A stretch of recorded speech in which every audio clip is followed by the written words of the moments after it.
नमस्कार, मी विलास महल्ले. GTV news मराठीच्या या बातमीपत्रात आपलं स्वागत. वन्य प्राण्यांच्या उपद्रवामुळे शेतातील उभी पिके ही भुईसपाट होत आहे. वन्य प्राण्यांचा बंदोबस्तही केला जात नाही. नुकसानीचे पंचनामेही करण्यात दिरंगाई होत आहे. पिकांच्या नुकसानीची भरपाई ही फार तोकडी दिल्या जात आहे. यामुळे संतप्त झालेल्या शेतकऱ्यांनी आज यवतमाळ जिल्ह्यातील घाटंजी तहसील समोर आंदोलन करून प्रशासनाचं लक्ष वेधलं. वन्य प्राण्यांचा उपद्रव दिवसेंदिवस वाढतच चाललेला आहे. शेतातील उभी पिके भुईसपाट केल्या जात आहे. यामुळे शेतकरी हा आर्थिक संकटात सापडला आहे. वन्य प्राण्यांचा बंदोबस्त करण्याची मागणी ही वारंवार केल्या जात आहे. मात्र निगरगट्ट प्रशासन याकडे कानाडोळा करीत असल्याचं वास्तव समोर आहे. प्रशासन लक्ष द्यायला तयार नाही. वन विभागाकडून नुकसानीचे पंचनामे करण्यास दिरंगाई होत आहे. प्रशासन आणि वन्य प्राण्यांच्या तावडीत सापडलेला शेतकरी हा पुरता मेटाकुटीला आला आहे.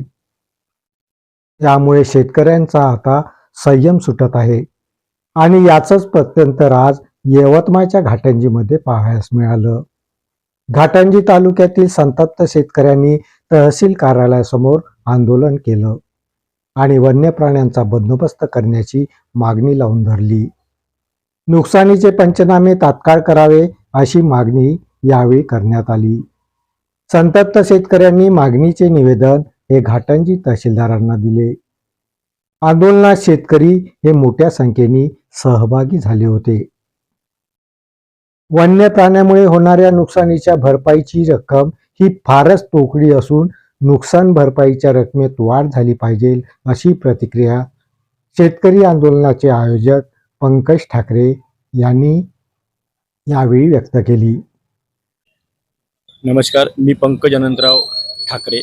समस्त शेतकरी बांधवाच्या वतीने जी वन्य प्राण्यांकडून आम्हाला उद्भवणारी जी समस्या आहे याचा कुठेतरी तालुका पातळीवरती, जिल्हा पातळीवरती विषय पोहोचवणं अत्यंत गंभीर आहे अशी मला समस्या वाटली, जाणीव वाटली.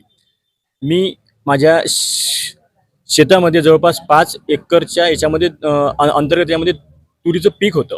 ते पूर्णतः डुकरांनी उद्ध्वस्त केलेलं आहे. वन्य विभाग आणि कृषी विभाग 13 दिवसानंतर प्रशासनाकडून पंचनामा करण्यासाठी तिथे अधिकारी आले होते.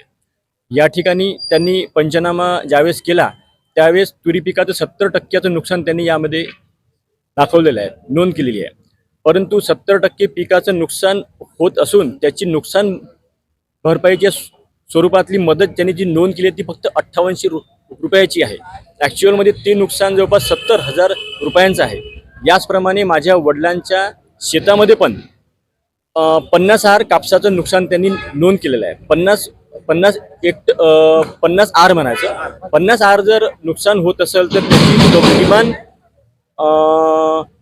50 आर मध्ये किमान कापूस हा 7 क्विंटलपर्यंत त्याचं पिकतो. 856 जवळपास 50 ते 60,000 रुपयाचं कापसाचं पण नुकसान त्या माध्यमातून समोर येत आहे. पण त्यांची एकूण 1.25 लाख रुपयाचं नुकसान होत असून देखील फक्त शासनाकडून फक्त 11,000 रुपये माझ्या वडिलांच्या आणि माझ्या खात्यावर त्यांनी टाकलेले आहेत. मी सर्व शेतकरीच्या बंधूच्या वतीने ज्या आमच्या भावना आहेत, 5800 रुपये ज्यावेळेस कधी माझ्या खात्यामध्ये येतील मी ते शासनापर्यंत, आमच्या सोबून भीक म्हणणार नाही, मी त्यांना तो शब्द उचित होणार नाही, पण ही तोकडी जी काही रक्कम असेल ते मी त्या तहसीलदार साहेबांकडं उद्याच्या याच्यामध्ये ज्यावेळेस माझ्या खात्यावरती ती वर्ग होईल ती यांच्याकडे मी ती सुपूर्द करणार आहे, मी परत करणार आहे ती. कारण आम्हाला भीक नको, आम्हाला न्याय हवा आहे.